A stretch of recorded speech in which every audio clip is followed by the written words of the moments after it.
Hindenburg research की एक report में आज अडानी ग्रुप के शेयरों में भारी गिरावट देखने को मिली।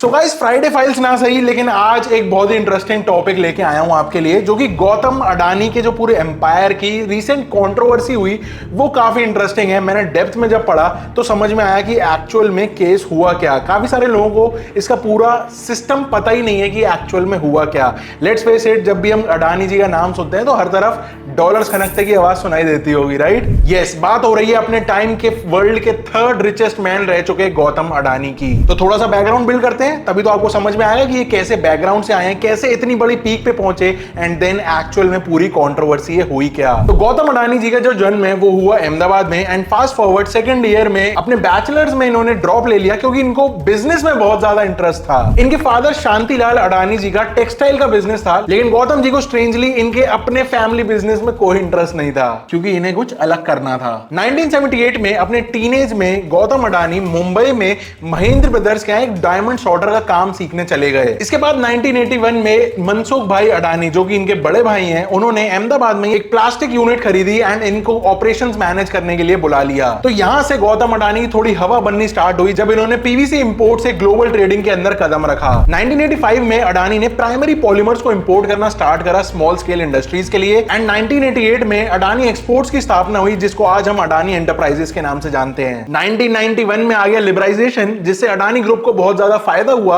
और इनकी company metal, textile and agro products में ट्रेड करने लगी। Cut to 94, government of Gujarat ने मुंद्रा पोर्ट आउटसोर्स करने की बात करी, एंड 95 में अडानी को ये कॉन्ट्रैक्ट मिल गया। इसके बाद अडानी ग्रुप एक एक करके डिफरेंट सेक्टर्स में एंटर करता चला गया, जैसे कि 96 में अडानी पावर, 2009 से 2012 में एबर्ट पोर्ट ऑस्ट्रेलिया में ले लिया, और भी कई सारे बिजनेसेस खोले अलग अलग सेक्टर्स में। अपनी मेहनत एंड लगन से सारे ग्रुप्स को आगे बढ़ाया, तभी कंपनीज के प्रोजेक्ट्स को कंप्लीट करे एंड प्रॉफिटेबिलिटी अचीव करी। अब कुछ लोग कहते हैं कि अडानी तो ऐसे ही बड़ा हो गया, तो भाई इतनी मेहनत भी करनी पड़ती है अगर इस लेवल तक पहुंचना है तो। डेफिनेटली यहां का तो जो क्रेडिट है वो गौतम अडानी को ही जाता है। अब आपको अडानी ग्रुप की सारी कंपनीज आपकी स्क्रीन पे दिख रही होंगी, एंड बेस्ट चीज ये है कि इन्होंने पूरा इकोसिस्टम बना लिया है। ये सारी कंपनीज अगर आप ध्यान से देखो तो भारत में काफी इंपॉर्टेंट सेक्टर्स के ऊपर काम करती हैं, एंड हमारी इकोनॉमी के लिए काफी अलग अलग एंगल्स पे सपोर्टिव हैं। इतने सबके बाद 2022 में Ambuja cement and ACC acquire करी, एंड एनडीटीवी में भी होल्डिंग्स एक्वायर करी। तो यहां तक सब कुछ ठीक चल रहा था, सारे बिजनेसेस फ्लरिश हो रहे थे, अच्छी खासी प्रॉफिटेबिलिटी आ रही थी, लेकिन अब आता है कहानी में ट्विस्ट। तो हुआ क्या कि पैरेलली 2017 में यूएस में कंपनी रजिस्टर होती है जिसका नाम है हिंडनबर्ग। इसके फाउंडर नेथन एंडरसन एक इजरायली आदमी है जो एक टाइम पे जेरूसलम में एम्बुलेंस चलाया करते थे। बेसिकली हिंडनबर्ग एक मैन मेड डिजास्टर था जिससे इंस्पायर होकर इन्होंने फाइनेंशियल फ्रॉड्स को एक्सपोज करने की ठान ली, एंड हेंस यहां से हिंडनबर्ग रिसर्च कंपनी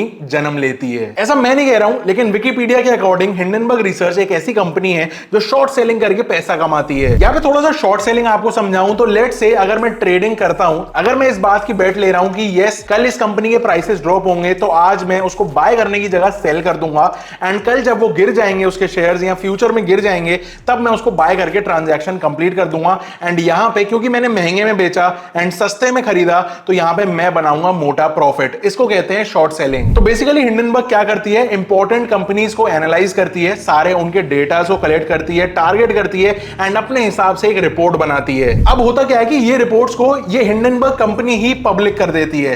तो अगर रिपोर्ट पॉजिटिव है तो उस कंपनी के शेयर्स ऊपर जाते हैं, लेकिन क्योंकि ये कंपनी फाइनेंशियल फ्रॉड्स को एक्सपोज करने की ठान के बैठी है, तो ज्यादातर ये सिर्फ उन्हीं कंपनीज को टारगेट करते हैं जिनमें ये शॉर्ट सेलिंग करना चाहते हैं। ऐसा करने से जब कंपनीज के स्टॉक प्राइसेस गिरते हैं तो यहां पे हिंडनबर्ग रिसर्च कंपनी पैसा बनाती है। तो 24 दिसंबर 2023 को हिंडनबर्ग अडानी ग्रुप के ऊपर अपनी एक रिपोर्ट पब्लिश करता है जो अडानी एंटरप्राइज के एफपीओ से ठीक 3 दिन पहले आती है, एंड इस रिपोर्ट का टाइटल रखा गया how the world's third richest man is pulling the largest con in corporate history. तो हिंडनबर्ग ने अपनी रिपोर्ट में काफी सारे एलिगेशंस लगाए अडानी ग्रुप के अगेंस्ट में, जैसे कि वन ऑफ देम वाज कि अडानी ने बाहर के देशों में कंपनीज बनाई हैं एंड देन उसी कंपनी से अडानी ग्रुप में से स्टेक खरीदा है, एंड ऐसे बहुत सारे और पॉइंट्स थे जिससे अडानी ग्रुप के जो शेयर्स के प्राइसेस थे वो बहुत तेजी से इंडियन मार्केट में गिरने स्टार्ट हो गए। स्टेक होल्डर्स, इन्वेस्टर्स, आम आदमी सब लोग पैनिक में आ गए, सबने अपने शेयर्स को सेल करना स्टार्ट कर दिया, एंड यहां पे एक्चुअल में प्रॉफिट बन रहा था किसको, नीचे कमेंट करके बताना। अब इस रिपोर्ट से इतनी खलबली मच गई कि अडानी जिनका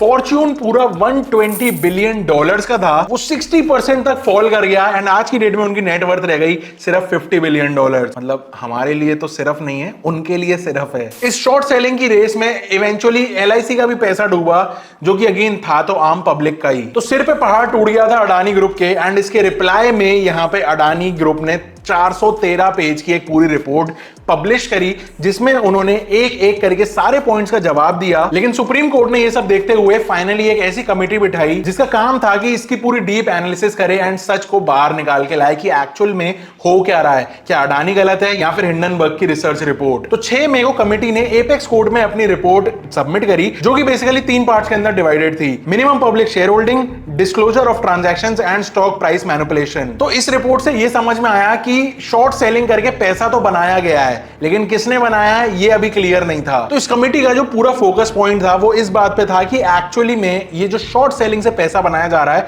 इसके बेनिफिशियरी कौन है, इनसे किसको पैसा बनेगा। इंडिया में ऐसे कौन से एंटिटीज हैं जिन्होंने पोजीशंस बनाई थी ऊपर के रेट में एंड देन नीचे जब रेट आया तो उनको मोटा प्रॉफिट होना था। एंड ये एंटायर एक्टिविटी क्या पूरी प्री प्लान थी with the full intent of making the biggest profits ever. Basically profit सिर्फ कुछ ही चुनिंदा लोगों को होता, लेकिन इंडियन इकोनॉमी यहाँ पे हर्ट हो रही थी क्योंकि इवेंचुअली लोगों का पैसा डूब रहा था। तो यहाँ पे अडानी ने सिचुएशन को संभालने के लिए काफी सही स्टेप्स लिए, जैसे कि कंपनीज के लिए और इन्वेस्टमेंट्स लाना जिससे इन्वेस्टर्स का कॉन्फिडेंस बना रहा एंड फाइनली शेयर्स के प्राइसेस यहाँ पे स्टेबलाइज होने स्टार्ट हुए। एक इंटरेस्टिंग बात नोट करने वाली ये है कि कई बार ऐसा हुआ है कि हिंडनबर्ग रिसर्च की जब किसी कंपनी के अगेंस्ट में रिपोर्ट आई है तो वो दिवालिया घोषित भी हो गई है। ऐसी बहुत सारी कंपनीज हैं, लेकिन अडानी ग्रुप इतना मैसिव है कि ये इसको इजीली झेल गया। Now back to the reports. Committee ने क्लियर किया कि इंडिया की मार्केट तो स्टेबल थी उस टाइम पे, लेकिन अडानी के स्टॉक्स में बहुत ज्यादा वोलेटिलिटी थी। वो इसीलिए क्योंकि सेंसेक्स और निफ्टी में अडानी का कंट्रीब्यूशन अराउंड 2% है, इसलिए मार्केट को ज्यादा फर्क नहीं पड़ा। अब जो यहाँ पे सेबी है ना, उनका मिनिमम पब्लिक शेयर होल्डिंग का एक रूल है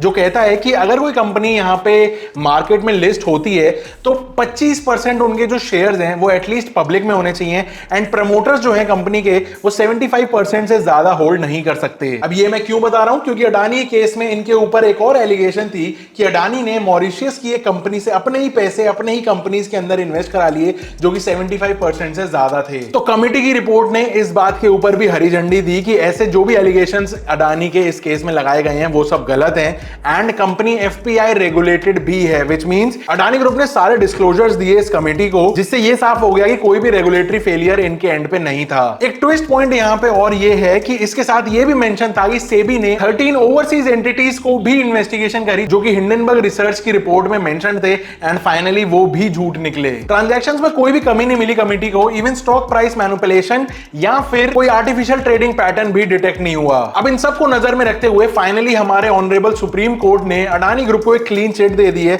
हरी झंडी दे दी है कि ठीक है भाई, तुम इस केस से बरी हो गए, यहां पे कोई इशू तुम्हारे अगेंस्ट में नहीं है। तो ये पूरी कंट्रोवर्सी से हमको क्या समझ में आया? पहली चीज ये साफ हुआ कि हिंडनबर्ग की रिपोर्ट में कोई दम नहीं था, बहुत बड़ा वर्ल्ड मैटर अफेयर ये बन गया था, लेकिन इवेंचुअली प्रूव ये हुआ हमारे ही कोर्ट्स के अंदर इंडियन इकोनॉमी को हर्ट करके अपना पैसा बनाने के लिए ये एक्सटर्नल फोर्सेस इंडिया की कंपनीज को टारगेट करते हैं। सेकंड चीज, सुप्रीम कोर्ट की इस पूरे जजमेंट के बाद ये समझ में आया कि सारी रिपोर्ट सही नहीं होती एंड ऐसे फालतू की फेक न्यूज या रिपोर्ट से भी दूर रहना चाहिए, क्योंकि हिंडनबर्ग ने पैसा बनाया क्योंकि वो उस इंटेंशन से आया था। दूसरी चीज, अडानी ने बहुत पैसा लूज किया, लेकिन इवेंचुअली क्योंकि वो सही है तो धीरे धीरे वो रिकवरी आएगी। लेकिन फाइनली डूबा कौन? आम आदमी। आम आदमी ने जिन्होंने शेयर्स अडानी के ले रखे थे, उन्होंने पैनिक सेलिंग में लाखों का नुकसान किया एंड ऐसे हजारों लाखों लोग हैं। तो फाइनली आपको क्या लगता है, क्या अडानी ग्रुप हिंडनबर्ग के अगेंस्ट में इंटरनेशनल कोर्ट में केस करेगा, या फिर आप क्या सीखे इस पूरी कॉन्स्पिरेसी या फिर इसके इवेंचुअल एक्शन से, इसके फाइनल एक्शंस एंड रिजल्ट से? आप नीचे कमेंट करके बता सकते हो। एंड अगर आप इस कॉन्स्पिरेसी दूसरी स्टोरी पूरी समझना चाहते हो कि यहां पे कौन एक्चुअल में बेनिफिट करा एंड क्या इसके पीछे और चीजें थी, तो आप नीचे कमेंट करके बता सकते हो। इसके ऊपर एक और डेडिकेटेड वीडियो बना देंगे। फिलहाल के लिए इस वीडियो में इतना ही था। अगर जानना चाहते हो कि टाटा डोकोमो क्यों फेल हुई तो ये वाली वीडियो देखना, एंड अगर ये समझना चाहते हो कि AMD जीरो से हीरो कैसे बनी तो ये देख लेना। मैं मिलता हूं आपसे अगली वीडियो में, तब तक के लिए stay safe, stay sarcastic, see ya, go skinly and goodbye।